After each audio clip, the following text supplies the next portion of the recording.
Hello, this is Chef John from foodwishes.com with Flaming Greek Cheese.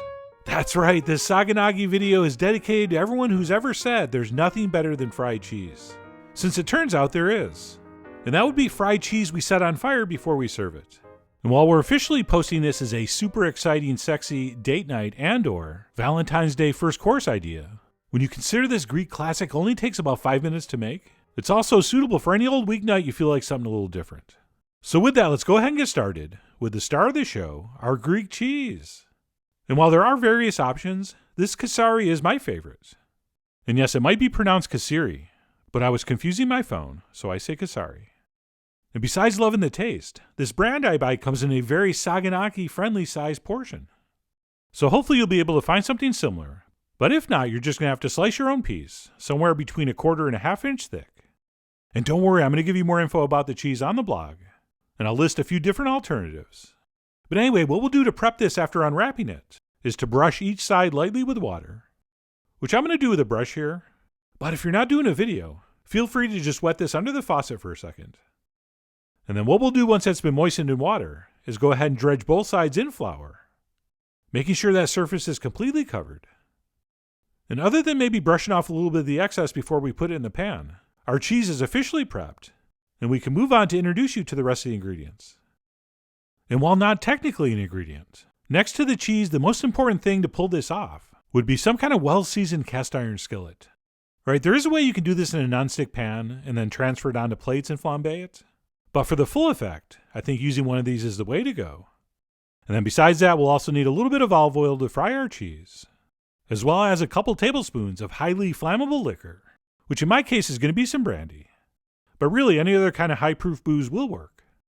And then once our cheese has been fried and flambéed, we will finish up with some lemon, as well as some freshly chopped parsley. And believe it or not, that's it. And then what we'll do when we're ready to serve is place our skillet on medium-high heat and get it very, very hot, as in starting to smoke. And then what we'll do as soon as we determine our pan is hot enough is pour in about a tablespoon of olive oil, and then carefully, very carefully, place in our flour cheese. And if you're smart, you should probably use tongs. And what we're going to do is cook this first side for about 2 minutes, or until it forms a beautiful golden brown crust and the cheese begins to ooze out. And then what we'll do once that happens, and our cheese looks a little something like this, is quickly and without hesitation flip it over. Because if you do hesitate like I did here, and move the spatula, you will, like I just did, totally screw up that beautiful crusty surface. But don't worry, since this stuff is still hot and flexible, it is pretty easy to fix and reposition, like I'm doing here. In fact, I even got a little bit cocky and used some of this extra crispy stuff from the side to transplant onto a spot that didn't have any crustiness. So to summarize, no matter how bad your flip, and that was one of my worst ever, it's not going to matter and the final product is still going to look amazing. But anyway, we're going to flip that over and we'll just give that second side about 30 seconds, or until I think about 1/4 to 1/3 of the cheese is melted. Oh, and a quick tip, don't try to clean any cheese off the side of the pan with your bare fingers. It is super hot and painful. But anyway, what we'll do after that second side is cooked about 30 seconds is quickly remove that from the heat, at which point it's time to dim the lights and pour over our brandy. And then as soon as we ignite that with the lighter, everybody has to yell "Opa" as it bursts into flames. Are you ready? Don't leave me hanging. Here we go. 3, 2, 1. Opa! And that's it. Everybody stands around watching it burn. And of course, taking pictures they can Instagram later. And then what we'll do to finish this off is extinguish the last of the flames with a squeeze of fresh lemon, as well as top it off with a little bit of freshly chopped Italian parsley, or fresh oregano if you want. Although that's a little strong for me, so I do recommend the parsley. But up to you. You are, after all, the Apollo of what advice to follow. But anyway, once that's been lemoned and parsleyed, it is ready to serve up on some bread, toasted or otherwise.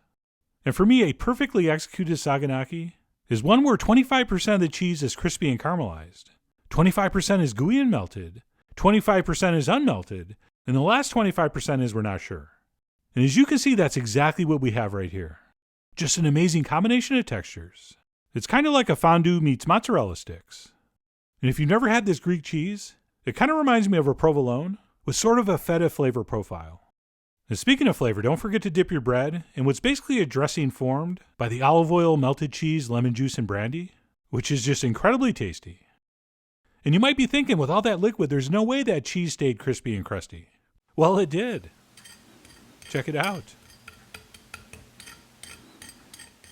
So I just absolutely love everything about this dish. The texture, the taste, and, of course, the pyrotechnics.